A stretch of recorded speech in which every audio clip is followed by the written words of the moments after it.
this is all about the increasing and decreasing sequence. So let's see. First,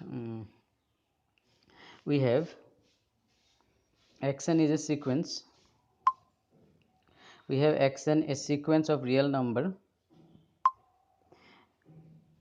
We say that x is increasing if it satisfies the inequalities. x1 less than is equal to x1 less than is equal to x2 less than is equal to dot dot dot is less than is equal to xn is less than is equal to xn plus 1 is less than dot dot dot. Okay, so xn be a sequence of real number, and we say that x is increasing if it satisfies this condition. So we know that this is a sequence xn. So if x2 is greater than xn, x3 is greater than x2 is greater than x1, x3 is greater than x2, like this xn plus 1 is greater than xn. That means जब ये increase होता जाएगा term, जो बड़ा term जो है, next term जो है वो प्रीवियस टर्म से बड़ा होना चाहिए, then you can see it is a increasing sequence. Okay, तो ये जनरल कॉन्सेप्ट है. सिमिलरली एक्स एक डिक्रीजिंग सीक्वेंस कब होगा? अगर x1 ग्रेटर देन x2 होगा, x2 greater than x3 greater than equal to x3 होगा, मतलब जितना बड़ा टर्म होगा उतना ही छोटा होता जाएगा.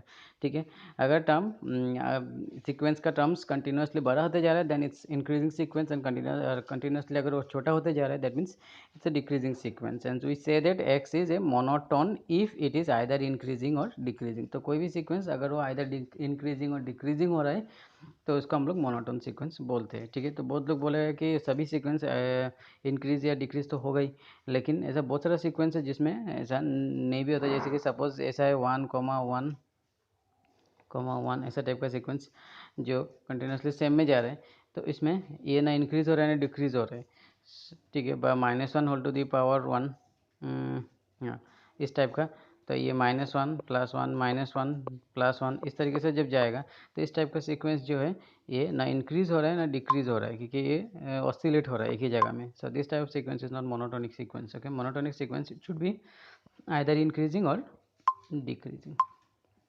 Okay, so now here are some examples given, that this 1 2 3 4 5 6 obviously these are the increasing sequence. So 1 2 2 3 3 this is increasing sequence. This is a square x cube, these are the increasing sequence. And decreasing sequence जैसे कि 1/2, जैसे 1 के बाद 1/2 छोटा हो गया, 1/2 से 1/3 और भी छोटा है, डॉट डॉट डॉट 1/n. तो ये 1/n सीक्वेंस 1/n जो है ये एक डिक्रीजिंग सीक्वेंस है, बिकॉज n का वैल्यू 1 पुट करो तो 1 आएगा, 2 पुट करो तो 1/2 आएगा, n का वैल्यू 3 पुट करो तो 1/3 आएगा, like this 1/n. So it is a decreasing sequence. Okay, so 1/2 इसका dot dot dot 1/2 to the power n - 1. तो ये भी एक डिक्रीजिंग सीक्वेंस होगा, बिकॉज ये कंटिन्यूसली डिक्रीज होते जा रहे हैं. ओके, एंड ये b square b cube bn ये डिक्रीजिंग कब होगा? अगर b का वैल्यू लेस देन 1 है. Remember that b square b cube ये जियोमेट्रिक सीरीज है. जियोमेट्रिक प्रोग्रेशन हम लोग को मिला था क्लास 12 में, जियोमेट्रिक प्रोग्रेशन जिसमें common first term and common ratio रहता है. तो अगर कॉमन रेशियो जिसको हम लोग यहाँ में b बोला है, कॉमन रेशियो अगर लेस देन 1 होगा, कॉमन रेशियो अगर लेस देन 1 होगा, then this geometric series is decreasing.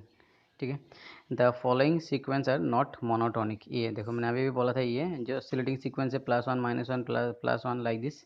अगर ये एक बार इंक्रीज हो रहा है, एक बार डिक्रीज हो रहा है, एक बार इंक्रीज हो रहा है, एक बार डिक्रीज हो रहा है, लाइक दिस. इसमें भी सेम, एक बार इंक्रीज एक बार डिक्रीज, इस तरीके का सीक्वेंस जो है ये मोनोटोनिक सीक्वेंस नहीं हो सकते. -1 +2 फिर -3, एक बार ऊपर उठ रहा है, एक बार नीचे आ रहा है, तो ये ना इंक्रीजिंग है, ये ऐसा आ रहा है, ऐसा ऊपर नीचे करता हुआ जाएगा. दैट मीन्स ये भी ऑसिलेटिंग करता हुआ जाएगा, तो ये मोनोटोनिक सीक्वेंस नहीं हो सकता. It's can not be increase, can not be decrease. Okay, next is monotonic. The following sequence are not monotonic, but they are ultimately monotone. तो ये इंक्रीज डिक्रीज तो हो रहा है, लेकिन ये मोनोटोनिक नहीं है, बिकॉज ये कभी इंक्रीज हो रहा है कभी डिक्रीज हो रहा है, इस तरीके से गया. ठीक है, तो next is monotone convergence theorem. ठीक है, a monotone convergence theorem of real number is convergent if and only if it is bounded. A monotone convergence of real number. Okay, a monotone sequence of real number is convergent. एक monotonic sequence of real number वो convergent होगा if and only if it is bounded. मतलब अगर वो bounded है तो directly बोल सकते हैं कि ये monotone sequence है, monotone sequence of real number convergent है. ठीक है, अगर बाउंडेड है तो कन्वर्जेंट भी होगा, और अगर कन्वर्जेंट है तो बाउंडेड भी होगा. ये एक स्पेशल कंडीशन है for monotone sequence of real numbers की. अगर वो कन्वर्जेंट है तो वो बाउंडेड होता है, अगर वो बाउंडेड है तो कन्वर्जेंस भी होता है। तो ये मोनोटोन कन्वर्जेंस थ्योरम, ठीक है। बाउंडेड होने से कन्वर्जेंट हो जाएगा, कन्वर्जेंट होने से बाउंडेड हो जाएगा, लेकिन it should B A monotone real sequence, okay, monotonic sequence of real numbers, okay. So now further number one condition is if xn is a bounded increasing sequence, अगर ये increasing sequence है then limit of xn, limit of जो xn क्या है nth term of this sequence, तो limit of xn क्या हो जाएगा, limit of this sequence, that means action means हमें सीक्वेंस को रिप्रेजेंट कर रहे हैं, okay, not only nth term. तो लिमिट ऑफ एक्सन क्या हो जाएगा, सुप्रीमम ऑफ एक्सन, एक्सन जो सीक्वेंस है, सीक्वेंस का सुप्रीमम, हम लोग को मालूम है supremum list upper bound, okay. So limit of action क्या हो जाएगा, सुप्रीमम ऑफ एक्सन, ओके। अगर एक इंक्रीजिंग सीक्वेंस है तो हम लोग को मालूम है कि अगर वो इंक्रीज होता हुआ जाएगा तो ऑब्वियसली इसका जो सुप्रीमम होगा वही होगा इसका लिमिट, क्योंकि उसके तरफ ही ये अप्रोच हो रहा है, क्योंकि वो इंक्रीज होते हुए जा रहे हैं। सिमिलरली अगर yn is bound decreasing sequence, then इसका जो इन्फीमम होगा, सॉरी, इसका जो लिमिट क्या होगा वो इन्फीमम हो जाएगा, क्योंकि ये डिक्रीजिंग सीक्वेंस है तो ऑब्वियसली ये जितना भी बड़ा होगा इतना, जितना भी आगे जाएगा उतना ही छोटा होता जाएगा, जैसे कि ये 1, 1/2, 1/3, 1/n, ठीक है। तो ऑब्वियसली किसकी तरफ जा रहा है, ये 0 की तरफ जा रहा है, तो इसका लिमिट क्या हो जाएगा, 0। तो मतलब इसका जो इन्फीमम है, ग्रेटेस्ट लोअर बाउंड, ठीक है। तो इन्फीमम जो होगा अगर वो डिक्रीजिंग सीक्वेंस है तो उसका जो इन्फीमम होगा वही होगा इसका limit of the sequence, okay. So is very important. So अभी इसका प्रूफ,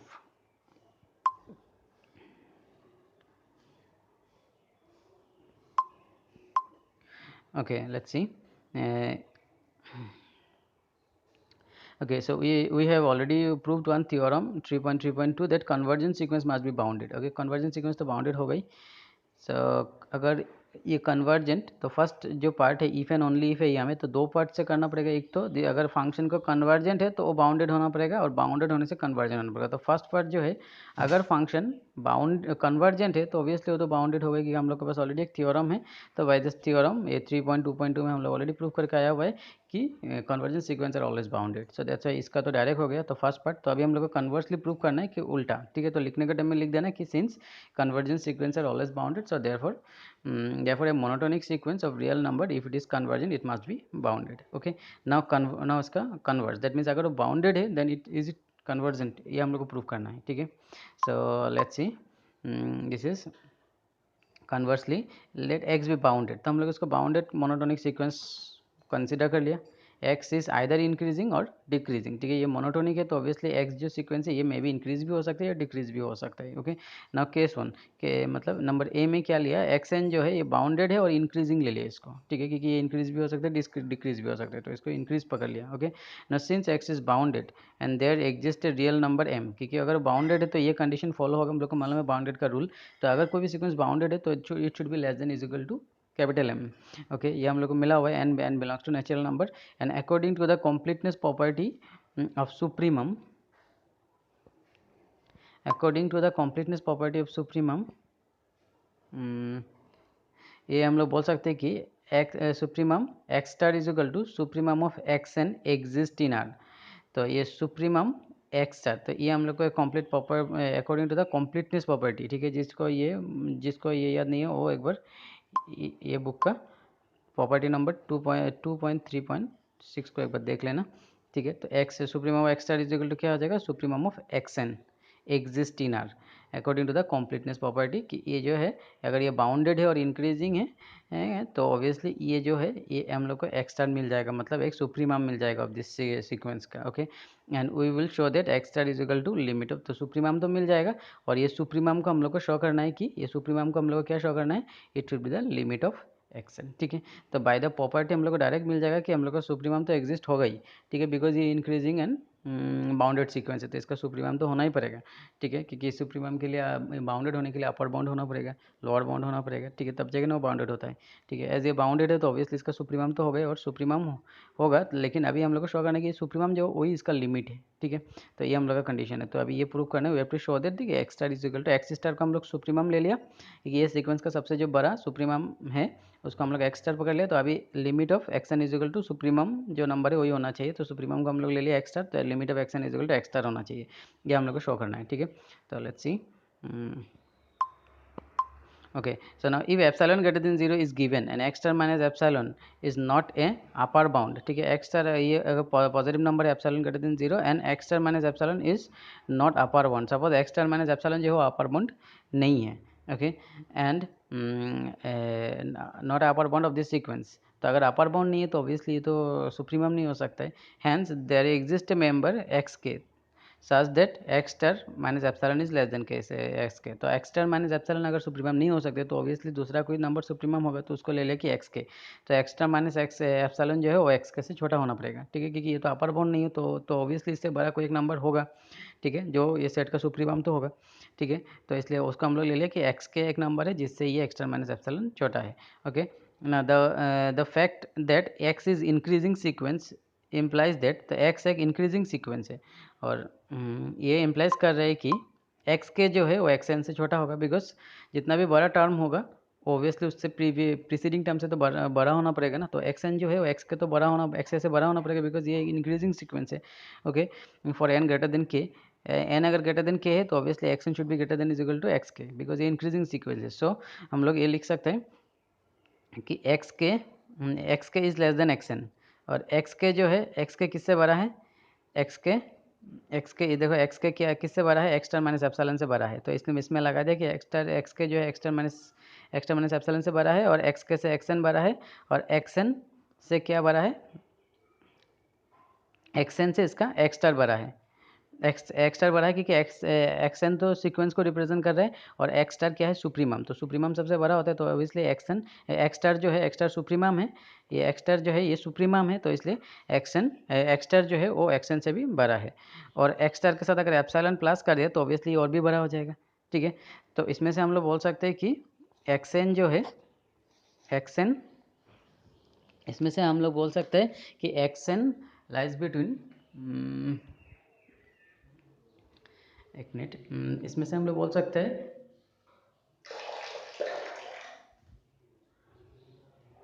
कि एक्स एन जो है एक्स एन और लाइज बिटवीन क्या आ जाएगा, एक्स स्टार प्लस एप्सिलॉन, और इस तरफ आ जाएगा एक्स स्टार माइनस एप्सिलॉन, ठीक है। तो मतलब इसको हम लोग ऐसा भी लिख सकते हैं, x minus x star is less than epsilon, ठीक है। ये वाला प्रॉपर्टी मैंने पहले भी दिखाया था कि एक्स एन अगर ये दोनों चीज़ के बीच में है, एक्स माइनस एप्सिलॉन और एक्स प्लस एप्सिलॉन, तो इसको हम लोग इस तरीके से लिख सकते हैं, x minus x star less than epsilon. जैसे कि मॉडुलस हटाने से हमें प्लस माइनस आ जाएगा, तो माइनस एप्सिलॉन इस तरफ आ जाएगा, प्लस एप्सिलॉन इस तरफ आ जाएगा, फिर ये एक्स स्टार को सब में प्लस कर देने से ये यहाँ से कैंसिल हो जाएगा, ये दोनों में आ जाएगा। ये मैंने पहले भी दिखाया था ये concept.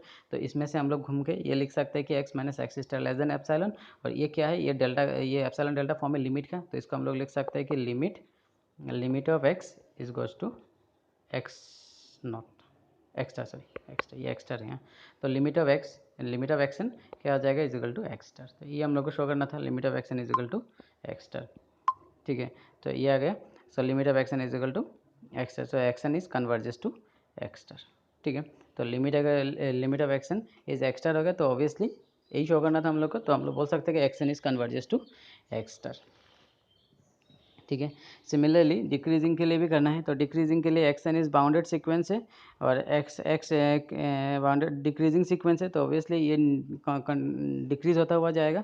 And it is clear that x is equal to minus of y is equal to minus y n is a bounded increasing sequence. अगर वाई जो है वो अगर डिक्रीजिंग है तो उसमें अगर एक माइनस लगा दिया तो इंक्रीजिंग बन जाएगा, ठीक है। जैसे कि 1/2 1/3 ये सारा डिक्रीजिंग सीक्वेंस है, बट अगर माइनस लगा दिया तो क्या हो जाएगा, ये इंक्रीजिंग हो जाएगा, बिकॉज -1 से -1/2 बड़ा है, -1/2 से -1/3 और भी बड़ा है। तो वही बोला है कि माइनस लगा देने से ये इंक्रीजिंग बन जाएगा। एंड अगर ये इंक्रीजिंग हो गया तो इंक्रीजिंग के लिए ऑलरेडी हम लोग ये प्रूफ कर चुका है। तो इसका लिमिट ऑफ एक्स क्या हो जाएगा, supremum of minus y n. तो लिमिट ऑफ एक्स क्या हो जाएगा अभी, तो limit of x is equal to क्या आ जाएगा, supremum of minus y n, because ये हम लोग प्रूव कर चुका है कि minus y n is a increasing sequence, और इंक्रीजिंग सीक्वेंस होने से उसका सुप्रीमम ही उसका लिमिट होगा, ठीक है। तो limit of x is equal to हो जाएगा supremum of Y N. And now limit of x is equal to क्या है, माइनस लिमिट ऑफ वाई। तो हम लोग को मिल गया कि limit of x is equal to, मतलब limit of x N is equal to limit of minus of Y N, ठीक है, minus of Y N. And also we have,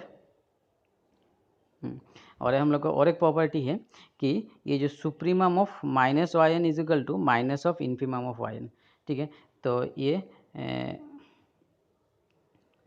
इसमें देख लो, ये limit of x is equal to limit of Y N, ठीक है, और limit of Y N,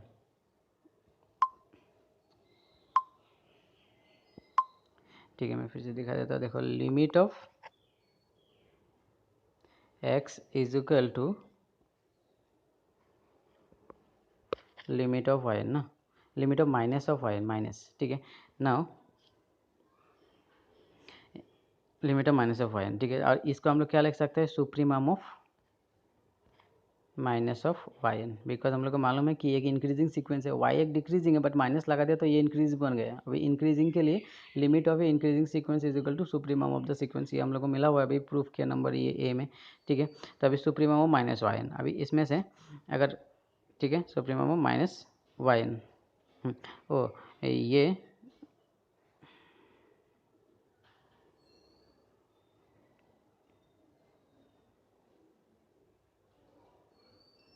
एक चीज़ गलती कर दिया मैंने, एक मिनट रुको। इसमें देखो, ये limit of x is equal to कितना मिला हम लोग को, minus of limit of x is equal to मिला, एक्स मतलब कैपिटल, एक्स मतलब एक्स एन, ठीक है, और is equal to minus of limit of y, ठीक है, ये हम लोग को मिला, ठीक है, एंड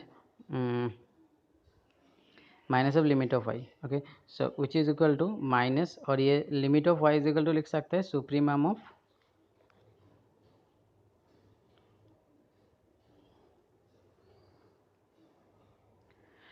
सुप्रीमम ऑफ,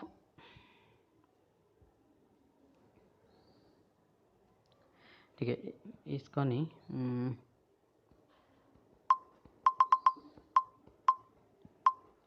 ठीक है, इसमें इस तरफ लेफ्ट साइड में जो लिखा है limit of x, limit of x को हम लोग क्या लिख सकते हैं, एक्स मतलब क्या लिया था, माइनस ऑफ, एक्स मतलब क्या लिया था, माइनस ऑफ वाई, तो ये हो गया माइनस ऑफ वाई, ये हो गया माइनस ऑफ वाई, और राइट साइड में जो है ये माइनस सेम ही रहेगा, ठीक है, ये माइनस सेम ही रहेगा, ठीक है। अभी इसको, इसमें एक प्रॉपर्टी है, लिमिट ऑफ माइनस वाई को हम लोग लिख सकते हैं supremum of minus of y, ठीक है, बिकॉज अभी भी प्रॉपर्टी मिला कि माइनस वाई जो है ये इंक्रीजिंग फंक्शन, इंक्रीजिंग है, वाई डिक्रीजिंग है, बट माइनस वाई इंक्रीजिंग है, तो लिमिट ऑफ इंक्रीजिंग सीक्वेंस क्या होता है, सुप्रीमम ऑफ दैट सीक्वेंस, तो supremum of minus y, okay. Now अभी इस सुप्रीमम से अगर ये माइनस हम लोग बाहर निकाल दिया तो ये क्या बन जाता है, ये इन्फीमम बन जाता है, ठीक है, इन्फीमम हो जाता है, तो ये हमें लिखा सुप्रीमम से माइनस अगर निकाल दिया तो ये इन्फीमम बन जाता है, ठीक है। तो अभी ये माइनस और ये राइट साइड वाला माइनस कैंसिल, तो limit of Y n is equal to क्या हो जाएगा, इन्फीमम ऑफ वाई एन, ठीक है, इन्फीमम ऑफ वाई एन, तो वही हमें प्रूफ किया गया, ठीक है। तो limit of Y n is equal to infimum of Y n, जो हम लोग का सेकेंड पार्ट था, जो हम लोग का सेकंड पार्ट था ये, तो ये प्रूव हो गया। So this is all about monotone convergence, ठीक है। तो thank you students, so all of you read this in your copy, so next class we will discuss about remaining problems, okay.